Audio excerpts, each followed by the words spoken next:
Good afternoon. Ngayon, last day of February, 29, date of 29. Yung mga nagbe-birthday dyan ng 29 February. Happy birthday sa lahat, ha? Happy birthday sa lahat. Ang ganda nga ng kalagayan nyo kasi tuwing 4 na taon lang kayo nagbe-birthday. Hindi taon-taon. Tuwing ay ka-4 na taon. Congratulations, guys. Yung mga nagbe-birthday dyan ng February 29. Okay.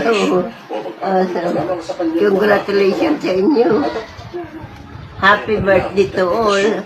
February 29.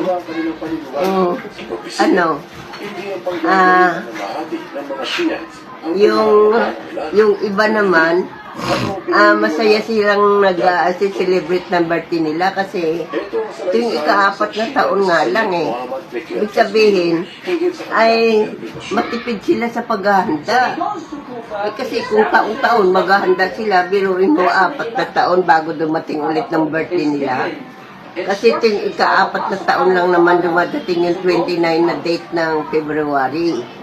Yung ganun ang nangyari, Kaya, ayun, masaya sila kasi kung maghahanda sila, ka-4 na taon lang. Hindi na sila maghanda na taon-taon. Ayan lang ang may pahatid ko sa inyo, guys, ha? At saka may pahabol pa po ako. Yung mga kasabihan nga na ang hindi raw marunong lumingon sa pinanggalingan ay hindi makakarating paroronan. Gaya na lang ng ang isang magulang kaya niyang alagaan ang 10 anak.